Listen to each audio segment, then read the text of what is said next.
नहीं थम रहा विमानों को बम से उड़ाने की धमकी का सिलसिला। एयर इंडिया की 10 और अकासा एयरलाइंस की 5 फ्लाइट्स को बम से उड़ाने की मिली धमकी। आज इंडिगो एयरलाइंस की भी 10 उड़ानों को बम से उड़ाने की मिली धमकी। कॉल को वेरीफाई करने में सुरक्षा एजेंसियां जुटी। इंडिगो के साथ साथ विस्टारा की भी 10 फ्लाइट्स में बम की धमकी। विस्टारा प्रवक्ता का बयान, सभी सुरक्षा प्रक्रियाओं का कर रहे हैं पालन। देश भर में सीआरपीएफ के कई स्कूल्स को बम से उड़ाने की धमकी। दिल्ली के 2, हैदराबाद के 1 स्कूल को ईमेल के जरिए उड़ाने की धमकी मिली। धमकी मिलने के बाद सीआरपीएफ स्कूल्स की सुरक्षा बढ़ाई गई। दिल्ली से लेकर तमिलनाडु तक के सभी स्कूलों की सुरक्षा सख्त की गई। जबलपुर में ऑर्डिनेंस फैक्ट्री में धमाका, 2 कर्मचारियों की मौत की खबर, 9 की हालत गंभीर।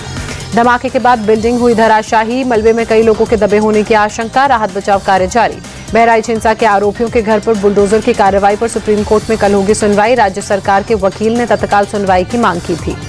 सुनवाई के दौरान जस्टिस बीआर गवई की टिप्पणी, कहा अगर उत्तर प्रदेश सरकार आदेश की अवहेलना का जोखिम उठाना चाहती है तो वो उनकी मर्जी।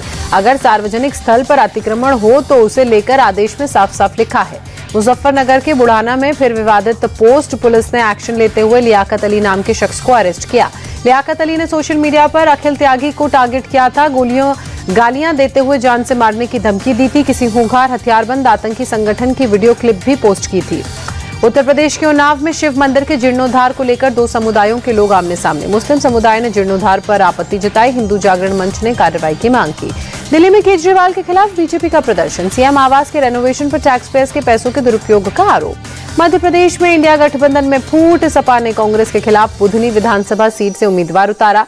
समाजवादी पार्टी ने कांग्रेस से मांगी थी 2 में से 1 सीट। पंजाब सीएम भगवंत मान ने डेरा सच्चा सौदा प्रमुख गुरमीत राम रहीम के खिलाफ मुकदमा चलाने की मंजूरी दी। साल 2015 के बेअदबी मामले में मुकदमा चलाने की इजाजत। ब्रिक्स सम्मेलन से पहले भारत और चीन के बीच बनी सहमति। 2020 से चले आ रहे सीमा विवाद को सुलझाने के लिए नई पहल। एलएसी पर देपसांग डेमचोक से पीछे हटेंगी दोनों देशों की सेनाएं। फिर शुरू होगी पेट्रोलिंग। कोची पहुंची रूसी नौसेना के प्रशांत बेड़े के जहाजों की टुकड़ी। बेड़े में रूसी पनडुब्बी उफा और रेस्क्यू जहाज अल्ताऊ भी शामिल। भारतीय नौसेना ने गर्मजोशी से स्वागत किया। फिलिस्तीन के लोगों के लिए भारत ने भेजी मानवीय सहायता की पहली खेप में 30 टन दवाइयां और खाद्य पदार्थ। विदेश मंत्रालय के प्रवक्ता रणधीर जायसवाल ने ट्वीट कर दी जानकारी। चक्रवाती तूफान दाना को देखते हुए इंडियन कोस्ट गार्ड ने पूरी तैयारी की, किसी भी आपात स्थिति से निपटने के लिए तैयार। तमिलनाडु के नमक्कल जिले में भारी बारिश के बाद जलभराव। रेलवे अंडरपास में फंसी एक कॉलेज बस।